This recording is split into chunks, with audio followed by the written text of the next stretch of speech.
আলহামদুলিল্লাহ, সমস্ত প্রশংসা আল্লাহ পাকের জন্য, যিনি আমাদেরকে সুস্থ সবল রেখে সপ্তাহের মধ্যে শ্রেষ্ঠতম জিনিস, পৃথিবীর মধ্যে জমিনের মধ্যে সর্বশ্রেষ্ঠ স্থান, সর্বশ্রেষ্ঠ মাকার মসজিদে আমাদের সকলকে আসবার তৌফিক দিয়েছেন। এই জন্য হৃদয় থেকে, মন থেকে আল্লাহকে শোনানোর জন্য সকলেই বলি আলহামদুলিল্লাহ। এই আলহামদুলিল্লাহ বলাটা যদি আল্লাহ তাআলার কাছে কবুল হয়ে যায়, তাহলে আমাদের নাজাতের জন্য যথেষ্ট হয়ে যাবে। এই জন্য প্রত্যেকটি আমল আল্লাহকে খুশি করবার জন্য আমরা করব। সুবহানাল্লাহ, আলহামদুলিল্লাহ, আল্লাহু আকবার।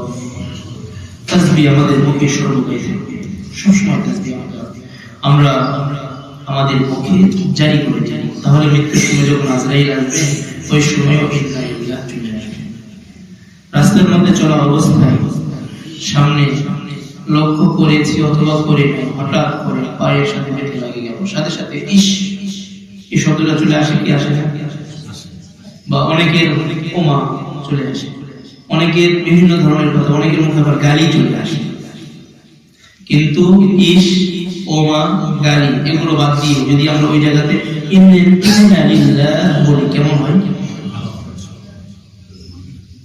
ইন্না লিল্লাহ যদি বলার অভ্যাস হয়ে যায় আমাদের, তার মানে ওটা একটা কষ্ট। কষ্টটা কার পক্ষ থেকে আসে? শান্তিও কার পক্ষ থেকে আসে? মসজিদে আসতে পারলে ক্ষমতা কে দিলেন? সবকিছু আল্লাহর পক্ষ থেকে হয়। এই বিষয়টা আমাদের মনের মধ্যে বসাইতে হবে। সুতরাং আমি ওষুধ খাইলাম, হঠাৎ করে পায়ে ব্যথা পেলাম, এই জন্য ও মা বা ইস না বলে ওই জায়গায় যদি আমি ইন্না লিল্লাহ মন থেকে অজান্তেই বের হয়ে যাই, তাহলে সাথে সাথে রাসূলের একটা সুন্নাত আমার আদায় হয়ে যাবে। আর রাসূলের এক একটা সুন্নাতের মধ্যে দুনিয়ার মধ্যে যা কিছু আছে সব থেকে উত্তম কিছু আল্লাহ রাসূলের প্রত্যেকটি কথা, রাসূলের প্রত্যেকটি কাজ, রাসূলের প্রত্যেকটি অনুসরণ অনুকরণ, এটা আমাদের জন্য অনুসরণীয় অনুকরণ। রাসূল সাল্লাল্লাহু আলাইহি ওয়াসাল্লাম যখনই কোনো মুসিবতের মধ্যে পড়েছেন ইন্না লিল্লাহ বলেছেন। সুতরাং আমাদের মুসিবতটা চলে আসছে, সাথে সাথে আমরা সকলে কি বলবো? ইন্না লিল্লাহ। ভালো কিছু পেয়েছি, ওই সময় কি বলবো? আলহামদুলিল্লাহ। ভালো কিছু করার তৌফিক পেয়েছি, ওই সময় কি বলবো? আলহামদুলিল্লাহ। কাউকে কিছু দিতে পারলাম, ওই সময় কি বলবো? আলহামদুলিল্লাহ, আল্লাহ পাক আমাকে দেওয়ার তৌফিক দিলেন। মসজিদে আজকে 1 টাকা আমি দান করলাম, 20 টাকা দিলাম, সর্বনিম্ন 10 টাকা দিলাম, উদাহরণস্বরূপ, বা 5 টাকাই দিলাম। দেওয়ার পরে আমি কি বলবো? আমি দিলাম, নয়তো মসজিদ চলবে না, মসজিদ বন্ধ হয়ে যাবে, কারেন্ট বিল মসজিদে ওয়ালা দিতে পারবে না, কমিটি বিল দিতে পারবে না। এরকম যদি মনের মধ্যে আহমরি থাকে, কি পরিমাণ সওয়াব পাবে? উত্তম কথা বলা, কওলুন মা'রুফ, উত্তম কথা বলা, দান করার পরে খোঁটা দেওয়ার চেয়ে উত্তম। দান করেছেন, খোঁটা দিয়েছেন, দান করেছেন, অহংকার করেছেন, এটা থেকে উত্তম কথা বলা। আর দেওয়ার ইচ্ছা ছিল, দেওয়া উচিত ছিল, কিন্তু দিতে পারি না, ইনশাআল্লাহ সামনে দেব, এরকম বলাটা উত্তম দেওয়ার থেকে। ওই দেওয়ার থেকে যে দেওয়ার পরে খোঁটা দেওয়া হয়। তাহলে আমরা যে দিতে পারি জুমার দিনে অথবা কোনো মাদ্রাসায়, কোনো লিল্লাহ বলিনি, আমার অহংকারের বিষয় নাকি আল্লাহর পক্ষ থেকে আমাকে আল্লাহ রাব্বুল আলামিন দিয়েছে, তৌফিক দিয়েছে। ওই সময় নিজেকে শুকর আদায় করা, নিজেকে নমনীয় করা যে আল্লাহ তাআলা আমার সম্পদকে মসজিদের জন্য, মাদ্রাসার জন্য কবুল করেছেন, আলহামদুলিল্লাহ। কোন কিছু দেওয়ার পরে আলহামদুলিল্লাহ বলবো, নিজের অহংকার ছেড়ে ফেলে দিব, খোঁটা দিব না। আশ্চর্যজনক কোনো কিছু যখন দেখবো সকলে আমরা তখন ওয়াও বলে দেখতে, ও সুইট, অনেক সুন্দর, মাশাআল্লাহ, তো আপনার কথা। কিন্তু কোনো কিছু ভালো কিছু দেখলে আমরা সকলেই বলবো মাশাআল্লাহ। কি বলবো? মাশাআল্লাহ। মসজিদ অনেক সুন্দর বানিয়েছে, ওয়াও না, মাশাআল্লাহ, অনেক সুন্দর বানিয়েছে। ছেলেটার চেহারা অনেক সুন্দর, কি বলবো? মাশাআল্লাহ। তাহলে আরেকটা জিনিস শুনে নেন, যদি কোনো বাচ্চার ক্ষেত্রে আপনি এটা বলেন বাচ্চাটা অনেক সুন্দর মাশাআল্লাহ, তাহলে আপনার কথার কারণে বাচ্চার মুখ দোষ লাগবে না, বদ নজর লাগবে না। অনেক সময় দেখবেন কিছু মানুষ আছে যদি এই কথা একবার বলে বাচ্চাটা অনেক সময় ওই দিন থেকে ওই সময় থেকেই অসুস্থতা শুরু, জ্বর চলে আসে, ওই একটা কথার কারণে জ্বর চলে আসে, অথবা তার পাতলা পায়খানা শুরু হয়ে যায়, ওই বাচ্চা আস্তে আস্তে শুকিয়ে যায়, ক্রমান্বয়ে পানি পড়া নেই, তারপরে আস্তে আস্তে ভালো হয় বা সময় লাগে, তারপরে আস্তে আস্তে ভালো হয়। এটা মানুষের বদনজর লাগে। কিন্তু যদি আপনি ওই ক্ষেত্রে বলতেন মাশাআল্লাহ অনেক সুন্দর, তাহলে কিন্তু আর বদনজর লাগতো না। তাহলে আমরা কোনো কিছু সুন্দর দেখলে কি বলবো? ভালো কিছু করার পরে কি বলবো? আশ্চর্যজনক কোনো কিছু দেখার পরে কি বলবো? আশ্চর্যজনক সুবহানাল্লাহ সুবহানাল্লাহ। তারপরে বড় কিছু দেখার পরে বলবো আল্লাহু আকবার। আশ্চর্যজনক কোনো কিছু শোনার পরে বা দেখার পরে তারপরেও আমরা আল্লাহু আকবার বলতে পারি, কারণ এই জিনিসটা যে সুন্দর, এই জিনিসটা যে বড়, এর চেয়ে কে বড়? অনেক বড় উঁচু বিল্ডিং দেখলে সেই রকম একবারে মাথা থেকে পড়ে যাচ্ছে, এরকম উঁচু দেখে তারপর ওই সময় দেখার পরে সাথে সাথে কি বলবেন? আফসোস করবেন এই বিল্ডিংটা যদি আমার হইতো। আল্লাহ যদি আপনার উপকার, আপনার যদি হওয়ার কথা থাকতো তাহলে আল্লাহ তাআলা আপনাকেই দিতেন। আপনার যদি উপকার হতো এই বিল্ডিং দিয়ে, আচ্ছা বলেন সুবহানাল্লাহ বা আল্লাহু আকবার, ওই বিল্ডিং দেখার পরে যে বললেন আল্লাহু আকবার, এই শব্দটা বলতে পারা আপনার কাছে মনে হতে পারে এটা সাধারণ একটা কাজ করলেন না। যদি ওই বিল্ডিংটা এত বড় বিল্ডিং, 100 তলা বিল্ডিং, 100 তলা ভবন যদি কোনো অমুসলিমের হয়, ওই অমুসলিমকে শুধু ওই ভবন না, এরকম আর অনেক ভবন আছে, শুধু বাংলাদেশে না বিভিন্ন রাষ্ট্রে আছে। ওই ব্যক্তির এতগুলো ভবন থাকার পরে সে যেভাবে জীবন যাপন করছে, এইভাবে দুনিয়া থেকে চলে গিয়েছে, সকল আরামায়ের ভোগ করে চলে গিয়েছে, আর আপনার কিছু নেই, দুইটা হাত নেই, দুইটা পা নেই, কিছু নেই, কিন্তু আল্লাহর ইবাদত করছেন, আল্লাহর শুকরগুজার হয়েছেন, ঈমান নিয়ে আসছেন, তারপর ওইটা কোনোভাবে দেখছেন, দেখার পরে আল্লাহু আকবার একবার শুধু মুখের উচ্চারণ করেছেন। ওই ব্যক্তির বিভিন্ন রাষ্ট্রে এতগুলো ভবন থাকার চেয়ে আপনার একবার আল্লাহু আকবার বলাটা উত্তম। আল্লাহ তাআলা আমাদেরকে মহামূল্যবান দৌলত ঈমান দান করেছেন, আলহামদুলিল্লাহ আলহামদুলিল্লাহ আলহামদুলিল্লাহ। এটা বলা পৃথিবীতে অনেক বেদিন যারা আছে এদের বাদশাহীর চেয়েও আপনার আলহামদুলিল্লাহ। আল্লাহ রাব্বুল আলামিন আমাদেরকে বুঝবার তৌফিক দান করুন। সম্মানিত হাজিরিন, আজকে যে দিনে আমরা জুমার আলোচনা করার জন্য বা জুমাতে নামাজ আদায় করার জন্য বসছি, এই দিনটা হচ্ছে অত্যন্ত গুরুত্বপূর্ণ একটি দিন, জুমার দিন। এই দিনটা হচ্ছে আরবি মাসের শাবান মাসের 3 তারিখে আমরা করতে নিয়েছি। শাবান মাসের কয় তারিখ আজকে? রমজান আসতে আর মাত্র 27 দিন বাকি আছে। কয় দিন? 26 অথবা 27 দিন পরেই চলে আসছে আমাদের মহিমান্বিত মাস, সবচেয়ে শ্রেষ্ঠতম মাস রমাদান মাস। যে মাস প্রাপ্তির জন্য স্বয়ং রাসূল সাল্লাল্লাহু আলাইহি ওয়াসাল্লাম 2 মাস আগে থেকেই দোয়া করেছেন। সেই মাসের নাম কি? রমাদান মাস। সেই মাসের আগেই আল্লাহ রাব্বুল আলামিন আমাদেরকে শাবান মাস আমাদেরকে দান করেছেন। রাসূল এই মাসেও অত্যন্ত গুরুত্ব দিতেন এবং এই মাসে অনেক গুরুত্বপূর্ণ আমল করতেন। এই জন্য হাদিসের মধ্যে রাসূল সাল্লাল্লাহু আলাইহি ওয়াসাল্লাম বলেছেন শাবান শাহরি ওয়া রমাদান শাহরুল্লাহ। শাবান হলো আমার মাস, রমাদান হচ্ছে আল্লাহর মাস। সুবহানাল্লাহ সুবহানাল্লাহ। শাবান কার মাসের কথা বলেছেন? রাসূলের মাসের কথা রাসূল বলেছেন এটা হচ্ছে আমার মাস, আর রমাদান মাস হচ্ছে আল্লাহ। শাবান মাসের ফজিলত এমন, রাসূল বলেন আমার ফজিলত যেরকম সাধারণ সকল সাহাবায়ে কেরাম এবং অন্যান্য মানুষের তুলনায় আমার ফজিলত যত বেশি, অন্যান্য মাসের তুলনায় শাবান মাসের ফজিলত তত বেশি। সুবহানাল্লাহ। এবং রমাদান মাসের মর্যাদা এত বেশি যে রকম ভাবে সমস্ত মাখলুকের চেয়ে আল্লাহ পাকের মর্যাদা যত বেশি, সমস্ত মাসের চেয়ে রমাদান মাসের মর্যাদা তত বেশি। সুবহানাল্লাহ। এই মাসের নামটা কি? শাবান। সকলেই বলি আমরা একটু শাবান মাস, এটা প্রথম জুমা। শাবান শব্দটি আসছে আমরা যারা আরবের সাথে কোরআনের সাথে আমাদের যাদের সম্পৃক্ততা আছে আমরা বুঝতে পারছি সর্বপ্রথম অক্ষর শিন। দ্বিতীয় অক্ষর আইন, তৃতীয় অক্ষর বা, চতুর্থ অক্ষর আলিফ, সর্বশেষ অক্ষর নুন। শাবান, এই মোট 5টি শব্দের সমন্বয়ে এই মাসের নাম লিখিত হয়েছে। আল্লামা বড় পীর আব্দুল কাদের জিলানী রাহিমাহুল্লাহ, সকলে বলি রাহিমাহুল্লাহ তাআলা, আল্লাহ রাব্বুল আলামিন তার উপর রহম করুন, তার কবরকে জান্নাতের আলো দ্বারা আলোকিত করে দেন। সকলে বলি আল্লাহুম্মা আমিন। উনি বলেছেন, ওনার একটি কিতাব রয়েছে বুনিয়াতুত তালিবিন, এই কিতাবের মধ্যে উনি উল্লেখ করেছেন সর্বপ্রথম যে এই মাসকে শিন লাগে, শিনতে উনি বলেছেন শরফ তথা মর্যাদা।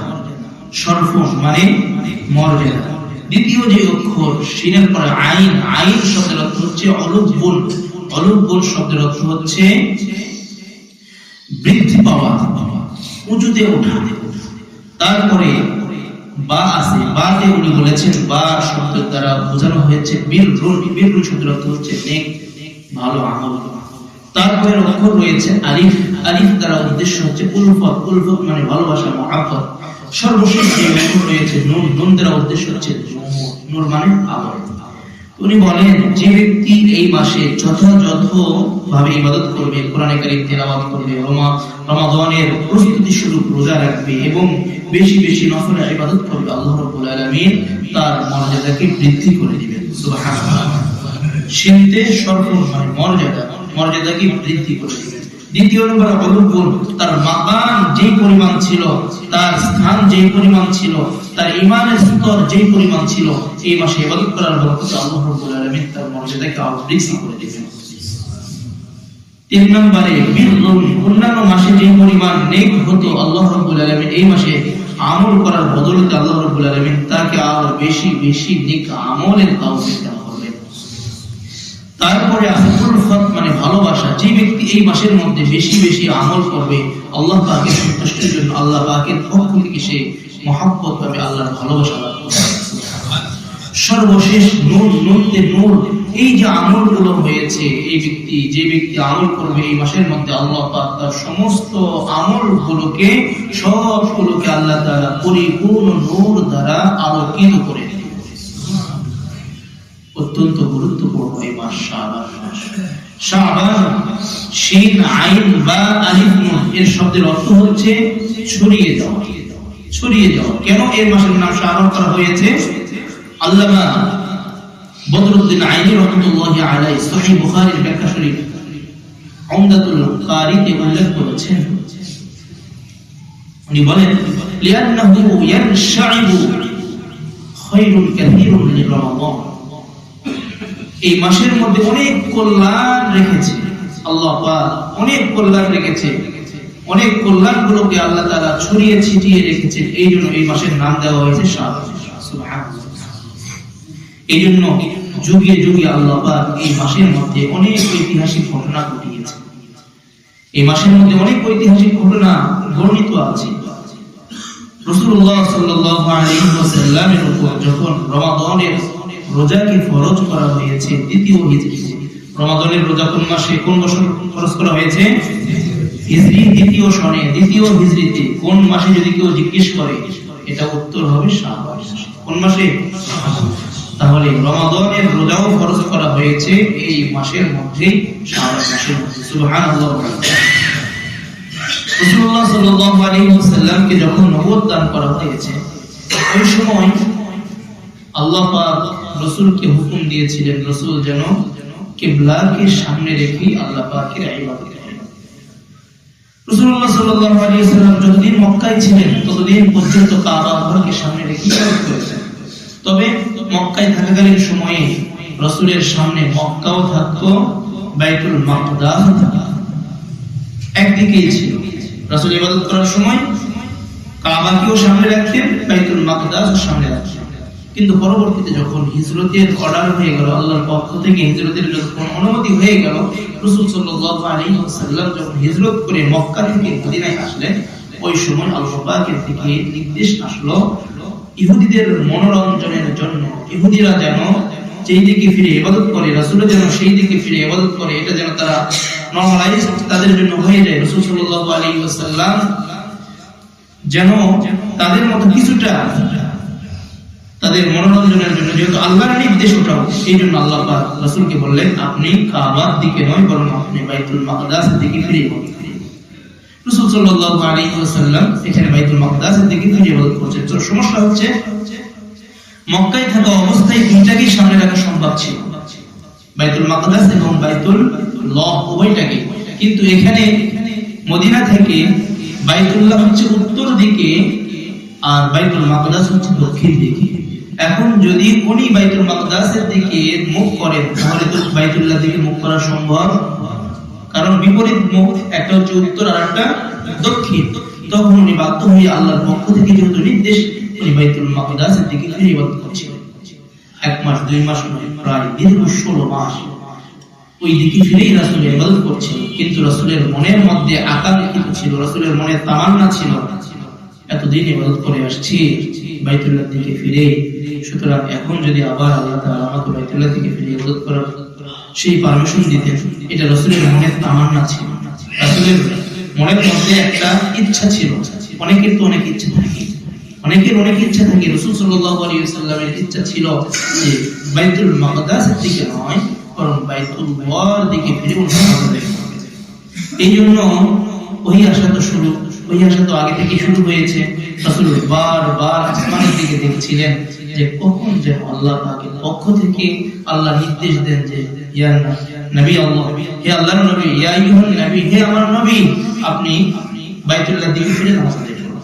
এই আশায় রাসূল বারবার আসমানের দিকে তাকাচ্ছিলেন। আল্লাহ পাক এই কথাটি কোরআনুল কারীমের মধ্যে উল্লেখ করে দিয়েছেন সূরাতুল বাকারার মধ্যে 2 নম্বর পারা 1 নম্বর পৃষ্ঠা।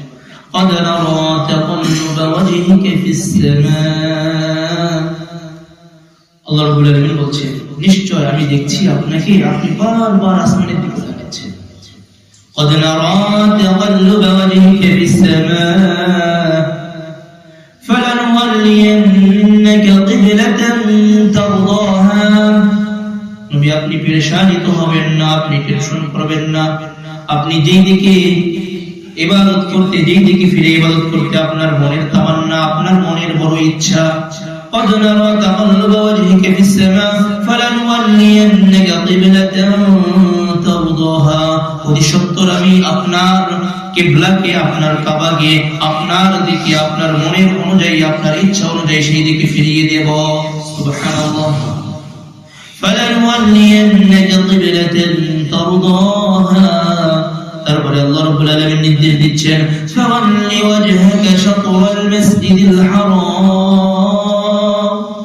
ফাওয়াল্লি ওয়াজহাক, আপনি আপনার চেহারাকে ফিরান কিবলাকে মাসজিদিল হারাম, ফাওয়াল্লি ওয়াজহাকা শাতরাল মাসজিদিল হারাম, আপনি আপনার চেহারাকে মসজিদে হারামের দিকে ফিরিয়ে নামাজ আদায় করুন। সুবহানাল্লাহ। রাসূলের তামান্না আল্লাহ রাব্বুল আলামিন কবুল করে নিলেন, রাসূলের ইচ্ছাকে আল্লাহ তাআলা কবুল করে নিলেন। যেই মাসের মধ্যে রাসূলের এই ইচ্ছাটা বাস্তবায়ন হয়েছে সেই মাসটা হচ্ছে এই শাবান। সুবহানাল্লাহ। শাবান মাসের মধ্যে আল্লাহ রাব্বুল আলামিন কিবলাকে পরিবর্তন করে আজ অবধি আজকে যে আমরা নামাজ আদায় করছি, আমরা কি আমাদের সামনে কি কাবা আছে? নাই, বরং কাবার দিকে ফিরে আমরা ইবাদত করছি। কাবা আমাদের সামনে, কাবার দিক হয়ে আমরা ইবাদত করছি। এটা কিয়ামত অবধি এটাই জারি থাকে। সুবহানাল্লাহ। এই মাসে আরেকটি ঘটনা ঘটেছিল ঐতিহাসিকভাবে। রাসূলুল্লাহ সাল্লাল্লাহু আলাইহি ওয়াসাল্লামের প্রিয় বিবি আমাদের আম্মা জান হযরত আয়েশা সিদ্দিকা রাদিয়াল্লাহু তাআলা, রাসূল সাল্লাল্লাহু আলাইহি ওয়াসাল্লাম বিভিন্ন যুদ্ধের মধ্যে যাওয়ার সময় বিবিদেরকে সাথে নিয়ে যেতেন। আম্মা জান আয়েশা সিদ্দিকা রাদিয়াল্লাহু তাআলা আনহাকেও এক যুদ্ধের মধ্যে নিয়ে গিয়েছিলেন, লটারিতে তার নাম উঠেছিল, নিয়ে গিয়েছিলেন। যেই মাসে রাসূল ওই যুদ্ধটা সংগঠিত হয়েছিল, যেই মাসে সেই ঘটনা ঘটছিল, ইফকের ঘটনা নামে প্রসিদ্ধ। কিসের ঘটনা? শব্দটা বলি আমরা, ইফকের ঘটনা, অপবাদ আরোপের ঘটনা। রাসূলের বিবি আম্মা জান আয়েশা সিদ্দিকা রাদিয়াল্লাহু তাআলা আনহার উপর অপবাদ আরোপ করা হয়েছিল এই মাসের মধ্যে। রাসূল সাল্লাল্লাহু আলাইহি ওয়াসাল্লাম কোথাও যুদ্ধ গেলে রাসূল বিবিদেরকে সাথে নিয়ে যেতেন। ওই যুদ্ধটা ছিল গজওয়ে বনু মুস্তালিক। মুনাফিকরা আগে বুঝতে পারছিল যে এর কেন তেমন লড়াই মারামারি ডাইরেক্ট সশস্ত্র যুদ্ধ হবে না। এই জন্য অনেক মুনাফিকরাও রাসূলের সাথে সঙ্গ দিয়েছিল, তারাও যুদ্ধে অবতীর্ণ হয়েছিল। এই জন্য যেহেতু এখানে যুদ্ধ হবে না, কষ্ট নাই, রাসূল সাল্লাল্লাহু আলাইহি ওয়াসাল্লাম যুদ্ধ থেকে ফেরার পথে, মূল কাহিনী বলি, ফেরার পথে রাসূলুল্লাহ সাল্লাল্লাহু আলাইহি ওয়াসাল্লাম এক জায়গায় যাত্রা বিরতি করলেন এবং সাহাবায়ে কেরামকে আরাম করবার জন্য সুযোগ করে দিলেন। এইদিকে আম্মা জান আয়েশা সিদ্দিকা রাদিয়াল্লাহু তাআলা আনহা এর জরুরত লেগেছিল, জরুরত সাথে গিয়েছে। তারপরে রাসূলুল্লাহ সাল্লাল্লাহু আলাইহি ওয়াসাল্লামের বিবি আম্মা জান আয়েশা সিদ্দিকা রাদিয়াল্লাহু তাআলা আনহা এর হার হারানো গিয়েছিল। তারপরে তায়াম্মুমের বিধান আসছে ওই যুদ্ধের মধ্যে। আরেক যুদ্ধের মানে ওই যুদ্ধের মধ্যে আবার আরেক জায়গার মধ্যে রাসূল যাত্রা বিরতি করেছিলেন। ওই জায়গার মধ্যে আম্মা জান আয়েশা সিদ্দিকা রাদিয়াল্লাহু তাআলা আনহা জরুরত স্বার্থে বাইরে গিয়েছেন, একটু দূরে গিয়েছেন। আর এইদিকে রাসূল কাফেলা নিয়ে রওনা করে দিয়েছেন। আর যে সকল সাহাবায়ে কেরাম আম্মা জানকে নেওয়ার দায়িত্ব ছিলেন, একটা পালকিতে আম্মা জান ছিলেন, ওরা পালকিটা ধরে ওটের পিঠে উঠিয়ে দিয়েছে, কিন্তু আম্মা জান যে ওই পালকির মধ্যে নাই এটা তারা বুঝতে পারেনি। কেন? সহিহ মুসলিমের মধ্যে আসছে, সহিহ বুখারীর মধ্যেও কাহিনীটা আসছে।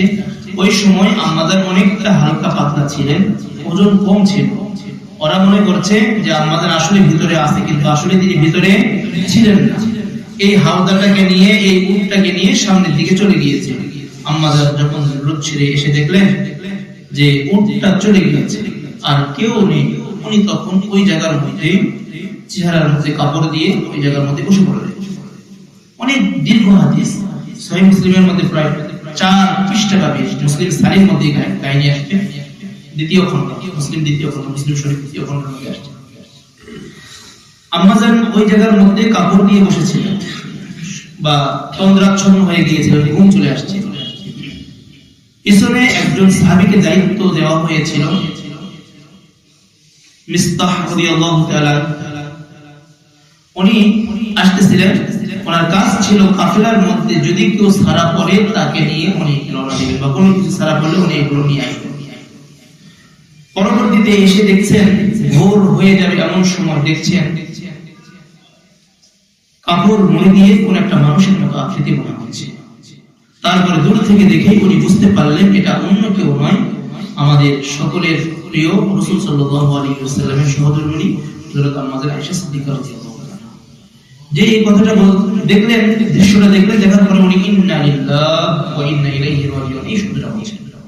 আম্মা জান বলেন, আমি মিস্তার মুখ থেকে এই শব্দ ছাড়া দ্বিতীয় কোনো শব্দ বা দ্বিতীয় কোনো কথা আমি তার জবান থেকে আমি শুনতে পাই, এই এতটুকু শুনতে পেয়েছি। তখন আম্মা জান আয়েশা সিদ্দিকা রাদিয়াল্লাহু তাআলা কাপড় ঠিক করে বসলেন। তারপরে তার কাছে একটা উট ছিল, ও উটটাকে বসিয়ে দিয়েছে, আম্মা জান উপরে উঠাইছে, উঠে নিয়ে পিছন দিক দিয়ে যাচ্ছে। উটটা সামনের দিকে, সাহাবী পিছনের দিকে। এই দিক দিয়ে যখন রাসূল সাল্লাল্লাহু আলাইহি ওয়াসাল্লাম পরবর্তীতে জানতে পারলেন যে এখানে হাওদার মধ্যে আয়েশা নেই, আর ওই যুদ্ধের মধ্যে একজন মুনাফিক ছিল আব্দুল্লাহ ইবনে উবাই ইবনে সালুল, নাম কি বলেন তো? আব্দুল্লাহ ইবনে উবাই ইবনে, এই মুনাফিক সরদার ছিল। এ তখন অপবাদ রটিয়ে ফেলল, নাউযু বিল্লাহি মিন যালিক।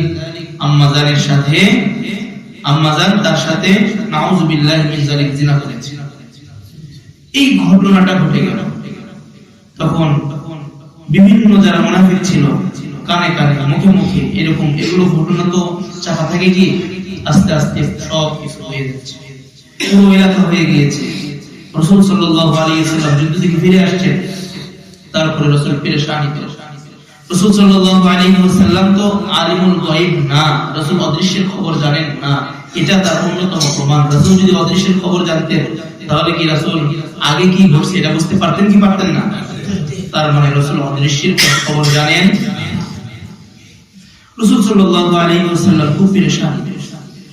রাসূল সাল্লাল্লাহু আলাইহি ওয়াসাল্লাম তার বাড়িরা কে জিজ্ঞেস করলো, আচ্ছা তুমি কি আয়েশার মধ্যে কোনো কিছু লক্ষ্য দেখেছো যে কখনো যে তার মধ্যে কি সন্দেহ করা যায় বা এই জাতীয়? তখন বলি না, তার কাছে ভালো ছাড়া কোনো খারাপ দিক দেখি নেই। তবে এতটুকু দেখছি অনেক সময় উনি ঘুমিরা করতেন রুটি বানাবেন, বয়স অল্প হওয়ার কারণে ঘুমিরা গুলো বলতে আর রুটি বানাইতে বানাইতে অনেক সময় ঘুম চলে আসতো, বয়স অল্প তো ঘুম চলে আসতো, আর ছাগল এসে ওই খামিরা গুলো খেয়ে ফেলত। এছাড়া আমি তার মধ্যে কোনো ত্রুটি আমি দেখতে পাই। এটা তো কোনো ত্রুটি না, তার তো এটা মাউত। বিভিন্ন সাহাবায়ে কেরামকে নিয়ে বিশাল ঘটনা। পরবর্তীতে আম্মাজান আয়েশা সিদ্দিকা রাদিয়াল্লাহু তাআলা আসার পরে দেখলেন, লক্ষ্য করলেন রাসূল আগের মতো অত ভালো করে কথা বলে না, শুধু আসে সালাম দেয় আর চলে যায়, কথা বলে না। উনি পরবর্তীতে একদিন দীর্ঘ ঘটনা কোনোভাবে জানতে পারলেন যে এইরূপ ঘটনা ঘটছে এবং সকলের কানে কানে বা সকলের মুখে মুখে এটা বাজতেছে। তখন রাসূলকে বললেন, আমাকে আমার বাবার বাড়িতে যাওয়ার অনুমতি দিন।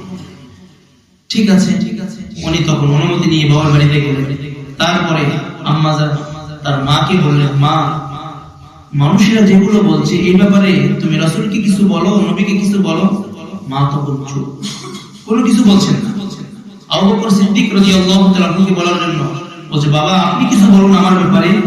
উনিও চুপ, উনি কি বলবেন, চুপ হয়ে গেলেন।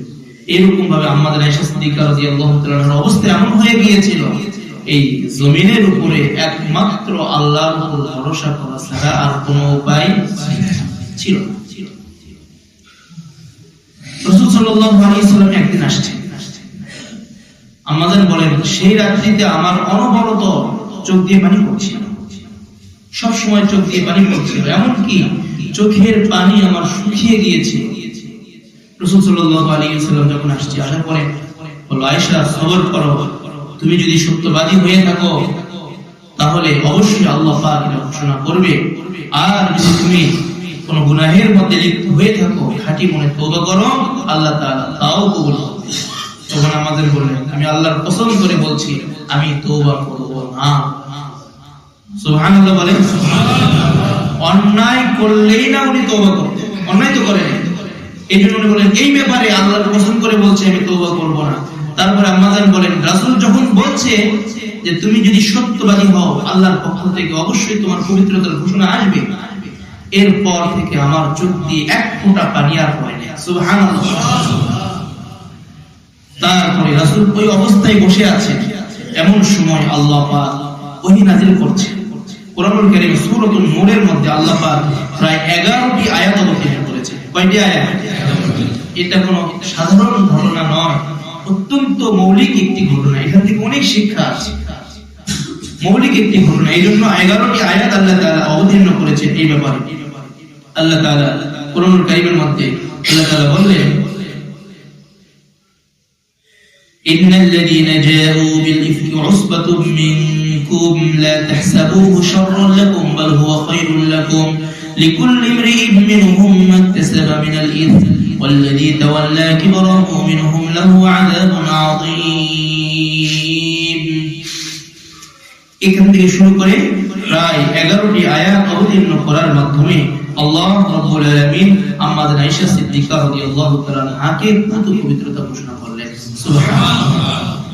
তারপরে আয়াত যখন অবতীর্ণ হয়ে গেল, তখন বাবা তথা আবু বকর সিদ্দিক রাদিয়াল্লাহু তাআলা উনি বলছেন, তুমি রাসূলের কৃতজ্ঞতা স্বীকার করো। তখন আম্মাজান আয়েশা সিদ্দিকা রাদিয়াল্লাহু তাআলা ওই এমন অবস্থায় ছিল, উনি বললেন, না, আমি একমাত্র প্রশংসা করব আল্লাহ পাকের, সুবহানাল্লাহ, যিনি আমাকে পবিত্রতা ঘোষণা করেছেন। এটা কোনো দোষ নয়, বরং ওইটা মানবিক একটা বিষয়ের কারণে এই কথাটা বলেছেন। কারণ আমাদের সকলেই যখন আমাদের উপর নারাজ, সকল পথ বন্ধ হয়ে যায়, একটা পথ খোলা থাকে, সেই পথের নাম কি বলেন? তখন পথ আল্লাহর পথ। সকল দরজা যখন বন্ধ হয়ে যায়, একটা দরজা খোলা থাকে, সেই দরজার নাম কি?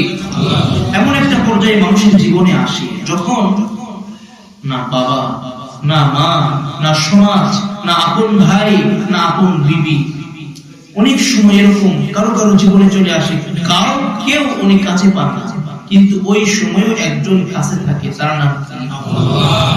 সুতরাং তার দিকে আমাদেরকে হতে হবে। আমার মূল উদ্দেশ্য, যে ঘটনা এই মাসে ঘটেছিল, এই যে ইফের ঘটনা, এই ঘটনাটাও এই মাসে শাবান মাসে আল্লাহ পাক ঘটিয়েছিলেন। সুবহানাল্লাহ। সুতরাং ইসলামের অনেক মৌলিক বিষয়। আরেকটি বিষয় না বললে নয়, দ্বিতীয় বদর যুদ্ধ। বদর কিন্তু বদরে উলা এবং বদরে একটা হচ্ছে কুবরা আর একটা বদরে সুগরা বলা হয়। উহুদ যুদ্ধে যখন মুসলমানদের বাহ্যিকভাবে পরাজয়, কিন্তু আসলে পরাজয় নয়, বাহ্যিকভাবে পরাজয় হয়েছিল, ওই সময় আবু সুফিয়ান মুসলমানদেরকে বলেছিল আগামী বছর এই সময়ে আবারও তোমাদের সাথে যুদ্ধ হবে মুসলমানদের সাথে, বদর প্রান্ত।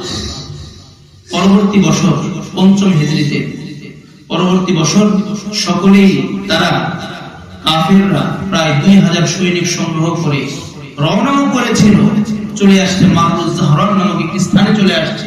কিন্তু ওই সময় আল্লাহ পাক তাদের অন্তরের মধ্যে ভয় ঢুকিয়ে দিয়েছে। আর মুসলমানরাও রওনা করেছে মাত্র ১৫০০ মুসলমান সাহাবীদেরকে নিয়ে, ওনারাও চলে আসছেন আগেই বদর প্রান্তে, কিন্তু কাফেররা আর পরবর্তী বছর আসেনি। সুবহানাল্লাহ। ওই ঘটনাও ঘটেছিল এই শাবান মাসে। এরকম ভাবে অনেক ঐতিহাসিক ঘটনা এই মাসে ঘটেছিল।